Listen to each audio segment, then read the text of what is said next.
अब हम बात करेंगे पिट्यूटरी ट्यूमर के सिम्टम क्या होते हैं। जैसे कि मैंने बताया, या तो सिम्टम आएंगे उसके साइज की वजह से और या आएंगे उनके हार्मोन की वजह से। तो अगर मैक्रोएडिनोमा जो साइज बढ़ता है तो उसका साइज बढ़ के वो बोन पे कंप्रेस करेगा, प्लस में ऊपर की तरफ बढ़ेगा। तो उसकी साइज बढ़ने से जो आसपास के टिश्यूज को कंप्रेशन हो रहा है उसकी वजह से फोरहेड में यहाँ पे दर्द महसूस होता रहता है, कंटिन्यूसली पेन होता है। और सेकंड, जब वो ऊपर की तरफ बढ़ता है तो ऑप्टिक नर्व ऑप्टिक काइज़मा को कंप्रेस करता है। ऑप्टिक नर्व है आँखों की रोशनी के लिए जो नर्व होती है वो होती है। तो उसकी वजह से विजन में प्रॉब्लम आने लग जाती है, धुंधलापन दिखना शुरू हो जाता है, डबल दिखना शुरू हो जाते हैं। जो हमारी आईलिड है ये थोड़ी सी ड्रूपिंग, मतलब नीचे की तरफ गिर जाती है, ऐसा लगता है आँख पूरी खुल नहीं रही। इसके अलावा साइज बढ़ने की वजह से नोजिया और वोमिटिंग, मतलब उल्टी जैसा जिदोरा लगने लग जाता है। और सूंघने की जो क्षमता कम होने लग जाती है, सूंघने में प्रॉब्लम आने लग जाती है। ये तो मास इफेक्ट बढ़ने की वजह से होगा, उसकी साइज बढ़ी तब। अगर फंक्शनल पिट्यूटरी ट्यूमर है, जो हार्मोन सिक्रेशन बढ़ाने वाली जो सेल्स हैं उनका किसी का ट्यूमर है, तो जो सेल हार्मोन, जिस तरह का हार्मोन डेवलप कर रही है, जिस हार्मोन को सिक्रेट करने वाली सेल का ट्यूमर बना है पिट्यूटरी में, वो ट्यूमर उसी तरह की प्रॉब्लम उत्पन्न करेगा। जैसे मान लो अगर मिल्क सिक्रेशन करने वाला, जो मिल्क प्रोडक्शन करने वाला जो हार्मोन होता है प्रोलैक्टिनोमा, उसको सिक्रेट करने वाली सेल्स अगर ग्रोथ हो जाती है, उनका ट्यूमर बनता है, तो प्रोलैक्टिनोमा बढ़ेगा, उसमें मिल्क प्रोडक्शन बढ़ेगा और मिल्क सिक्रेशन बढ़ेगा। चाहे वो उस टाइम चाहे बियरिंग एज हो नहीं हो, वो ट्यूमर की वजह से होता है सारा कुछ। अगर मान लो वो ग्रोथ हार्मोन की सेल्स है वो बढ़ रही है तो बॉडी में ग्रोथ कराएगी। अगर बच्चा है तो बहुत लंबा चौड़ा हो जाएगा, और अगर वो एडल्ट है, पहले से परिपक्व है, अब बढ़ने वाली उम्र नहीं है, तो उसकी भी ग्रोथ होगी, लेकिन अनकंट्रोल्ड या अलग तरह की ग्रोथ होगी, प्रोपोर्शनेट ग्रोथ नहीं होगी। जैसे ये जबड़े हैं ये बाहर की तरफ निकल जाएंगे, ये आंखों का ये पार्ट बाहर निकल जाएंगे, ये हड्डी बाहर निकल जाएगी, क्योंकि उनके बढ़ने के लिए बीच में गैप है नहीं बोन में, तो जो भी बोन बढ़ती है वो बाहर की तरफ निकलती है। अंगुलियां बड़ी हो जाएगी, हाथ यहाँ से बड़ा हो जाएगा, पैर की अंगुलियां बड़ी हो जाएगी, जूते टाइट होने लग जाएंगे, उनके जो जूते आ रहे हैं वो धीरे धीरे जूतों की साइज बढ़ जाती है। तो ऐसा अगर है तो वो पिट्यूटरी ट्यूमर की तरफ हमें सोचना चाहिए। उनकी शक्ल में फर्क आने लग जाता है, उनकी जो हड्डियां हैं वो पहले की बजाय कुछ अलग महसूस होने लग जाता है।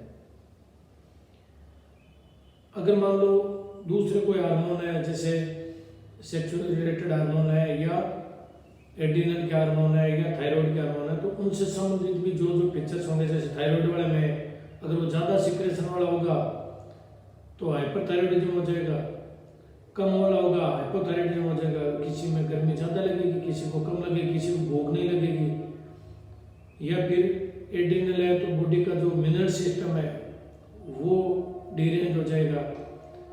या फिर अगर मान लो रिप्रोडक्शन सिस्टम की वजह से है तो रिप्रोडक्शन सिस्टम में मेंस्ट्रुएशन अनियमित हो जाएंगे, या जैसे लेडीज में मूंछ वगैरह आने लग जाएगी, या नपुंसकता की ओर बढ़ते हैं। ये सारे हार्मोन की इम्बैलेंस की वजह से होता है। तो ये फीचर्स काफ़ी लेट पता लगते हैं, या यूँ मान लें कि हम लेट ध्यान देते हैं, पता तो हो सकता है ध्यान दें तो पहले ही लगते हैं।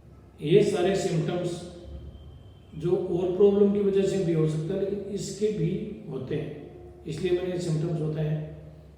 अब हम बात करेंगे कि इसका हम पता कैसे लगाएंगे ये बीमारी है क्या।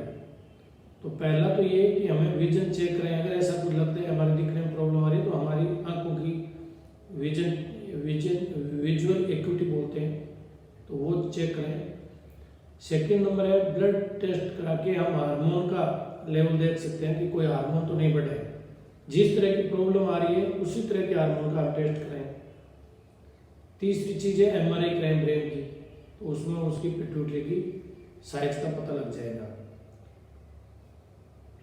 ये हो गया डायग्नोसिस। अब हम ट्रीटमेंट की तरफ जाएं तो ट्रीटमेंट क्या करेंगे।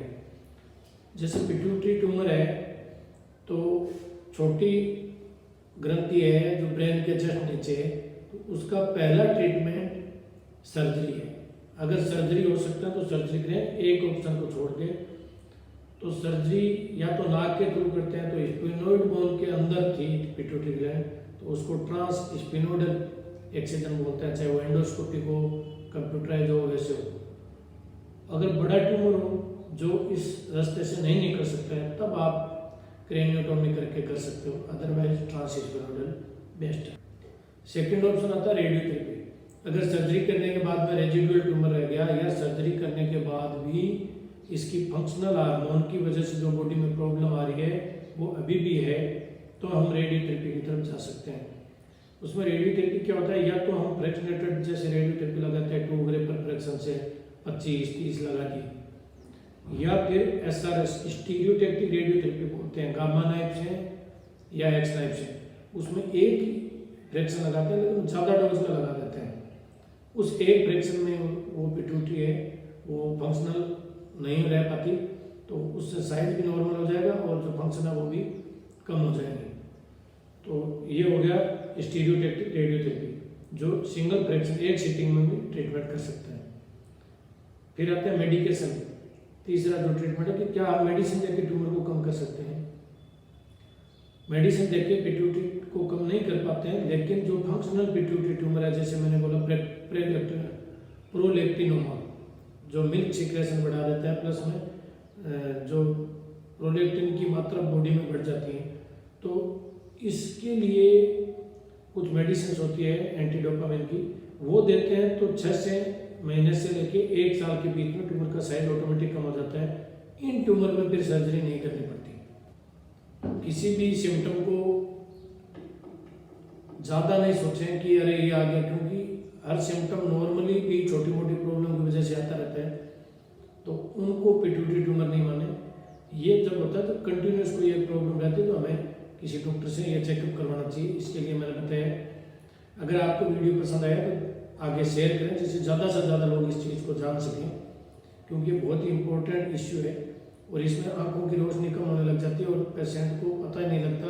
इवन जो ऑप्थेल्मोलॉजिस्ट है आँख चेक करने वाले, उनको भी ये लगता है कि यार प्रॉब्लम तो कुछ है ही नहीं, क्योंकि वो प्रॉब्लम पीछे होती है। धन्यवाद।